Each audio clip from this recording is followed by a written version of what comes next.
Hi friends, India Pakistan మధ్య జరుగుతున్నటువంటి యుద్ధ సన్నివేశాలు అందరినీ కూడా భయపెడుతూ ఉన్నాయి. మరి యుద్ధానికి దారితీసి మరి పాకిస్తాన్ చేసినటువంటి ఆ యొక్క పల్వామా దాడి అనేది నిజంగా కూడా చాలామందికి బాధాకరం. ఎందుకంటే మొత్తం యావత్ భారతదేశానికి కూడా ఎంతో హాని చేసింది పాకిస్తాన్.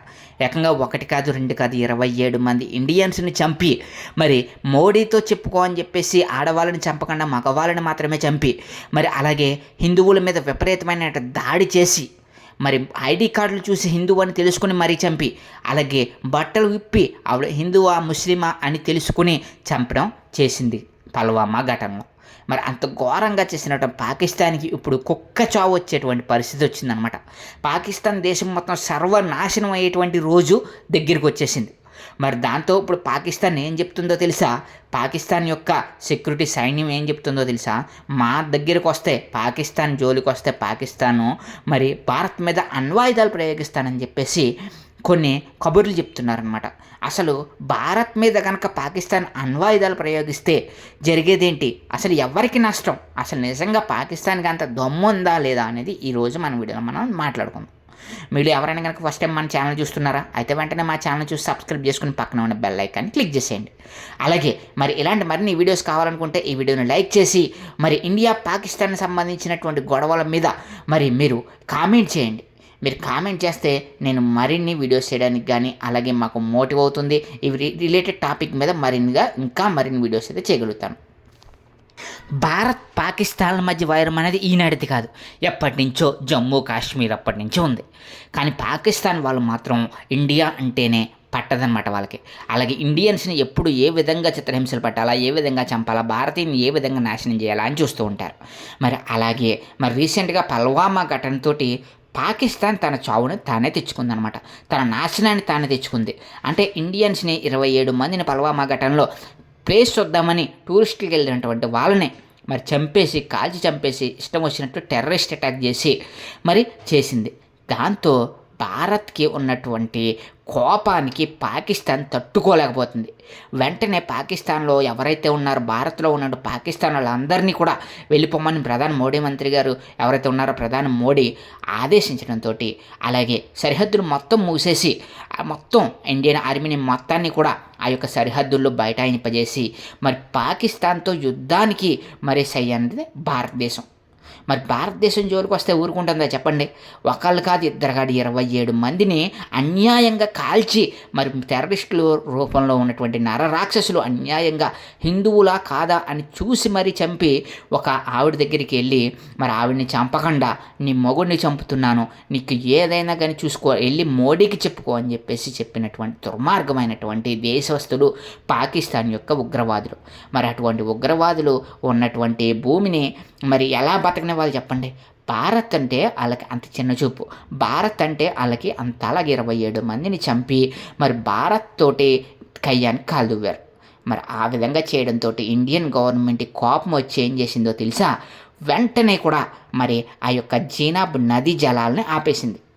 అలా చేయడంతో పాకిస్తాన్కి ఇంకా పరిస్థితి ఏం చేయాలో పాకిస్తాన్కి అర్థం అవ్వలేదన్నమాట. ఎందుకంటే ఆ చీనాబ్ నదీ జలాలు ఏవైతే ఉన్నాయో ఇండియా పాకిస్తాన్కి మొత్తానికి కూడా పాకిస్తాన్కి 80% ఆఫ్ వాటర్ ఆ యొక్క జీనాబ్ నదీ జలాల నుంచే వస్తూ ఉంటుంది. మరి అటువంటి జీనాబ్ నదీ జలాలని ఇండియా ఎప్పుడైతే ఆపేసిందో పాకిస్తాన్కి నీరు చుక్క కూడా లేకుండా పోయింది. ఇప్పుడు అంటే 80% ఆఫ్ ది పీపుల్ ఆ యొక్క నదీ తీర ప్రాంతాల్లోనే ఉంటారంట పాకిస్తాన్కి సంబంధించి. మరి ఆ యొక్క నదీ తీర ప్రాంతాల్లో ఉన్నటువంటి వాళ్ళకి నీరు చుక్క లేక మరి గొంతు ఎండిపోతూ ఉన్నారు. మరి అలాంటి వాళ్ళకి ఉసురు ఎవరిది? ఈ పాకిస్తాన్ అతవలదే కదా. మరి ఆ దేశంలో ఉన్నటువంటి వాళ్ళ యొక్క భద్రత దృష్టిలో పెట్టుకుని అయినా సరే భారత్తో సక్రమంగా మెలాలి. కానీ ఆ దేశంలో ఉన్నటువంటి తిండి, ఆహారం ఇవన్నీ కూడా మన దేశం మీద ఆధారపడి పడినప్పుడు మరి అది ఎలాగా భారత్ మీద యుద్ధానికి వచ్చిందో చూశారు కదా, ఎంత దుర్మార్గంగా వచ్చిందో చూశారు కదా. రీసెంట్గా ఈ యొక్క యుద్ధాన్ని భారత్ ప్రకటించి పాకిస్తాన్ వాళ్ళు ఎవ్వరూ కూడా ఉండద్దు అంటే భారతదేశంలో పాకిస్తాన్లో టూరిస్ట్ వేసాల మీద వచ్చిన వాళ్ళు కానీ వివిధ వేసాల మీద వచ్చిన వాళ్ళు ఎవ్వరూ కూడా భారత్లో ఉండడానికి వీల్లేదు అని చెప్పేసి ప్రధాని మోడీ గారు తేల్చి చెప్పేశారు. దానికి సంబంధించినటువంటి ఆర్డినెన్స్లు కూడా జారీ చేశారు. దాంతో వారం రోజుల్లోనే వాళ్ళందరూ కూడా చాలామంది తిరిగి వెళ్ళిపోయారు. మిగతా వాళ్ళని కూడా తిరిగి పంపేస్తున్నారు. పాకిస్తాన్ అనేటువంటి ఒక ముద్ర ఉన్న వాళ్ళు ఎవ్వరూ కూడా భారత్లో ఉండడానికి వీల్లేదు. వాళ్ళకి సంబంధించినటువంటి ఉన్నటువంటి టూరిస్టులు కానీ వాళ్ళకి సంబంధించిన జనం కానీ ఎవ్వరు కూడా భారత్లో ఉండడానికి వెళ్ళేదనేసి ఆదేశించారు. అలాగే ఈ నదీ జలాలను ఆపేశారు. దాంతో పాకిస్తాన్ పరిస్థితి ఏమైపోయిందంటే ఇంకా కరువు వచ్చేసింది. ఇంకొన్ని రోజులు కానీ ఆ యొక్క నదీ జలాలు కనుక ఆపితే, భారత్ కనుక ఆపితే, ఆల్రెడీ ఆపేసింది, ఇంకా మళ్ళీ దాంట్లో వెనక్కి తగ్గేది లేదనుకోండి, ఇంకొన్ని రోజులు కానీ అలాగే పరిస్థితి వస్తే పాకిస్తాన్కి కరువు వస్తుందన్నమాట. నిజం చెప్పాలంటే పాకిస్తాన్లో ఇప్పటికీ కూడా చాలా రేట్లు పెరిగిపోయినాయి అంట. తినే తిండి దగ్గర నుంచి తాగే పాలు దగ్గర నుంచి భారీగా రేట్లు కూడా పెరిగిపోయినాయి. ఎందుకంటే ఈ యొక్క భారత్ కన్ను ఎర్ర చేస్తే ఎలా ఉంటుందో పాకిస్తాన్లో ప్రతి ఒక్కడికి తెలిసింది ఇప్పటికీ. అయినా కానీ ఇంకా పాకిస్తాన్ వాళ్ళు ఊరుకోకుండా పిచ్చిగా ప్రవర్తిస్తూ ఉన్నారు. పాకిస్తాన్ సైన్యానికి సంబంధించిన అధ్యక్షుడు ఎవడైతే ఉన్నాడో అధ్యక్షుడు ఏం చెప్పాడో తెలుసా? భారత్ మీద అణ్వస్త్రాలు ప్రయోగిస్తాము మా జోలికి వస్తే అని చెప్పి భారత్ మీద యుద్ధాన్ని చేస్తానని చెప్తున్నాడు. నిజం చెప్పాలంటే వాళ్ళకు ఉన్నటువంటి అణ్వస్త్రాలు అన్నీ కలిపిన భారత్లో ఉన్నటువంటి ఆ యొక్క విమాన దళాలకు కానీ, ఆ యొక్క ఆర్మీ సంస్థకు కానీ, ఆ యొక్క నేవీ సంబంధించినటువంటి ఆ యొక్క దళాలకు కానీ ఒక్కరోజు 2 రోజులు, మహా అయితే 4-5 రోజులకి సరిపోవు పాకిస్తాన్కి. అటువంటి పాకిస్తాను ఇవాళ భారత్ని అణ్వాయుధాలు ప్రయోగిస్తానని చెప్పి బెదిరిస్తుంటే మరి అసలు ఏమన్నా ఉందా? అసలు భారత్కి అమెరికా సపోర్ట్ చేస్తుంది, అలాగే ఇజ్రాయెల్ కూడా సపోర్ట్ చేస్తుంది. మరి అసలు ఇతర దేశాలు కూడా పాకిస్తాన్కి వ్యతిరేకంగా ఉన్నాయి. మరి భారత్ సపోర్ట్, ఎవరి సపోర్ట్ అవసరం లేదు, ఒక్క భారత్ ఆర్మీ చాలు పాకిస్తాన్ మొత్తాన్ని కూడా నాశనం చేయడానికి.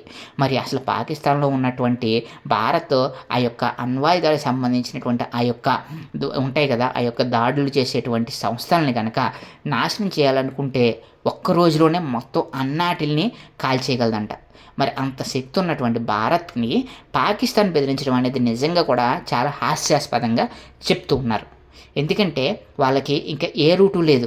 అలాగే మరి కొంతమంది అయితే పాకిస్తాన్ ఆర్మీ వాళ్ళని, టెర్రరిస్టులని పాకిస్తాన్ తప్పిచ్చేస్తుందని న్యూస్ కూడా జాతీయ కథనాలు అయితే ప్రచురిస్తున్నాయి. ఎందుకంటే భారత్ కనుక యుద్ధం చేస్తే ఎలా ఉంటుందో వాళ్ళకి తెలుసు.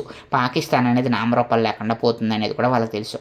అందుకే పాకిస్తాన్లో ఉన్న టెర్రరిస్టులు కొంతమంది ముఠాలు ఎవరైతే ఉన్నారో వాళ్ళని సైలెంట్గా ఎక్కడో దాస్తుందని, అలాగే ఆర్మీ సైన్యాధ్యక్షుడు కూడా, మరి పాకిస్తాన్కి సంబంధించిన ఆర్మీ సైన్యాధ్యక్షుడు కూడా పారిపోయి వేరే చోట దాక్కున్నాడని చెప్పేసి కూడా జాతీయ మీడియాలో కథనాలు వచ్చాయి. దీంతో పాకిస్తాన్ అంతలా భయపడుతూ మరి పై గంభీరంగా నటిస్తూ భారత్ని మేము అది చేస్తాం, మేము ఇది చేస్తామంటే భారత్కు ఉన్నటువంటి దెబ్బతో ఒక్క దెబ్బ కొట్టేటట్టు పాకిస్తాన్ మొత్తం లేచిపోతుంది. అలాగే పాకిస్తాన్ మొత్తం కూడా సర్వనాశనం అయిపోద్దని వాళ్ళకి తెలుసు.